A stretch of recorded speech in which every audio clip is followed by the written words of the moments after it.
सुनो ना रमेश, गर्मी बहुत बढ़ गई है। हाँ तो मैं क्या करूँ? एक एसी लगवा दो ना कमरे में। पागल हो क्या? एसी का खर्चा पता भी है। ज्यादा तंग मत करो, मुझे सोने दो।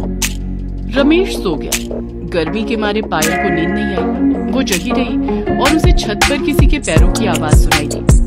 अरे ये क्या? ये कैसी आवाज है? पायल तुरंत छत पर गई, लेकिन वहाँ कोई नहीं था। अजीब है, अभी अभी तो कुछ आवाज हो रही थी, मेरे आते ही आवाज रुक गई। कोई नहीं, मैं सो जाती हूँ। पायल वापस कमरे में आई और सो गई। पायल नई नई इस घर में आई है। रमेश के साथ शादी हुए उसे सिर्फ 2 महीने ही हुए हैं और उसे रोज रात को छत पर कुछ आवाज सुनाई देती है, जैसे कि कोई छत पर चल रही हो। पायल उस बात पर ज्यादा ध्यान नहीं देती है। आज कुछ ज्यादा ही जोर से आवाज हो रही थी, इसीलिए पायल ने खुद जाकर देखा, लेकिन उसके जाते ही वो आवाज बंद हो गई। पायल सो गई और एक अजीब सा सपना देखा। उसने देखा कि एक चुड़ैल छत पर खड़ी है, उसके पैर ऊपर है और सर नीचे। वो पायल से कहती है, ए लड़की, भाग जा यहाँ से, भाग जा, नहीं तो तेरा हाल भी यही होगा। भाग जा? लेकिन क्यों? वो तुझे मार डालेगा। भाग जा, भाग जा, भाग जा। पायल की नींद टूट गई। वो जोर जोर से चिल्लाने लगी कि कौन मार डालेगा? कौन मार डालेगा? कौन? ये सुनकर रमेश भी जाग गया। अरे क्या हुआ तुम्हें? क्यों चिल्ला रही हो रात को? पायल ने रमेश को अपने सपने के बारे में बोला। रमेश ने कहा, एक चुड़ैल जो उल्टा लटक रही थी? अरे ये सब बुरा सपना है। लेकिन वो बोल रही थी कि कोई मुझे मार डालेगा। अरे तुम चिंता मत करो, कौन मारेगा तुम्हें? मैं हूँ ना। कुछ देर बाद पायल सो गई, लेकिन रमेश को नींद नहीं आई। अगले ही दिन रमेश सुबह सुबह घर से निकल गया। वो चुड़ैल पायल के सपनों में आ रही है। अगर उसने पायल को सब कुछ बता दिया तो नहीं, मुझे आज ही साधु बाबा के पास जाना पड़ेगा। रमेश एक साधु बाबा के पास गया। बाबा, मेरी मदद कीजिए बाबा। मुझे डर है कि वो चुड़ैल पायल को सब कुछ बता देगी। अगर ऐसा हुआ तो हम पायल की बलि नहीं चढ़ा पाएंगे। अगर तुझे अमर होना है तो हर साल एक बलि तो चढ़ानी ही होगी। तेरी पहली बीवी मरकर चुड़ैल बन गई है, लेकिन वो अभी भी तेरे घर में ही रहती है। वही तो डर है बाबा। आपके दिए हुए ताबीज की वजह से वो मेरे पास नहीं आ सकती, लेकिन पायल के पास तो आ सकती है ना। साधु बाबा भी चिंतित हो गए। उधर खाना बनाकर पायल रमेश का इंतजार करने लगी। उसे बहुत ज्यादा गर्मी हो रही है। उफ, कब से एक एसी के लिए बोल रही हूँ। इस पंखे से आजकल कुछ नहीं होता, गर्मी इतनी बढ़ गई है। तभी अचानक से पंखा रुक गया। लो जी, अब पंखा भी रुक गया। मेरा तो नसीब ही फूटा है। और तभी अचानक से उसके सामने वो चुड़ैल आ गई। अरे लड़की, कल सुना नहीं मैंने क्या कहा? अरे बाप रे, चुड़ैल बचाओ।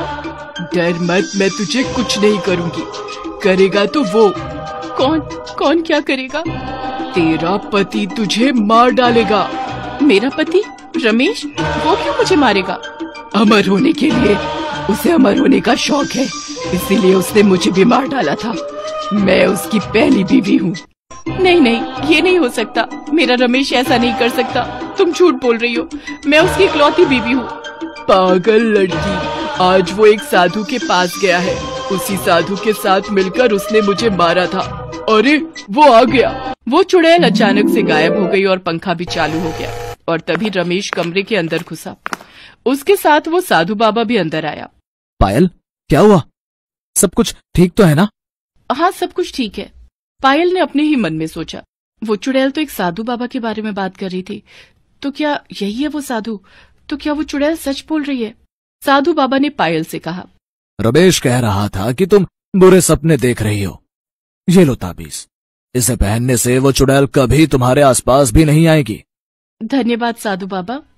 साधु बाबा ने पायल के हाथ में ताबीज बांध दी और कहा, अगले महीने एक यज्ञ का आयोजन किया है, तुम्हें उस यज्ञ में रहना होगा बहू। खुद का ख्याल रखना और रमेश, बहू जो मांगे दे देना। जिंदगी का कुछ भरोसा नहीं, कब क्या हो जाए। साधु चला गया। पायल बहुत डर गई। उसे चुड़ैल की बातों पर यकीन हो गया। रात को रमेश के सो जाने के बाद पायल ताबीज खोलकर चुपके से छत पर गई। चुड़ैल बहन, कहाँ हो तुम चुड़ैल बहन? तभी वो चुड़ैल पायल के सामने आ गई। अब यकीन हुआ मेरी बातों पर? हाँ बहन, तुम्हारे साथ बहुत बुरा हुआ, इसीलिए तो मैं बदला लेने की कोशिश कर रही हूँ।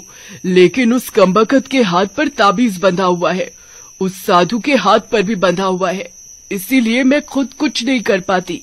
अच्छा, तुम खुद डायरेक्टली कुछ नहीं कर पाती, लेकिन इनडायरेक्टली तो कर सकती हो ना। मतलब मेरे पास एक प्लान है। पायल ने चुड़ैल से कुछ कहा। चुड़ैल खुश हो गई। वाह पायल वाह, ये तो बहुत अच्छा आइडिया है। वाह, तो फिर अगले महीने मैं दोनों को खत्म कर दूंगी। अगले दिन पायल ने रमेश से कहा, सुनो ना, साधु बाबा ने कहा था कि मैं जो बोलूंगी आप वही मुझे ला कर देंगे। हाँ तो क्या चाहिए तुम्हें? एक एसी। तुम भी ना? ठीक है, आज ही खरीद कर लाऊंगा। रमेश सच में एसी खरीद कर लाया। पायल ने सोचा, अब यही एसी से तुम्हें सजा मिलेगी रमेश। 1 महीना बीत गया और यज्ञ का दिन आ गया। साधु बाबा घर आ गया। रमेश ने पायल से कहा, पायल, तुम नई साड़ी पहन लो, यज्ञ में तुम्हें ही बैठना है। ठीक है जी, लेकिन इतनी गर्मी है, आप दोनों कमरे में बैठिए, मैं कुछ शरबत बना लाती हूँ और एसी चला देती हूँ। हाँ हाँ, एसी में थोड़ा ठंडा हो लेते हैं।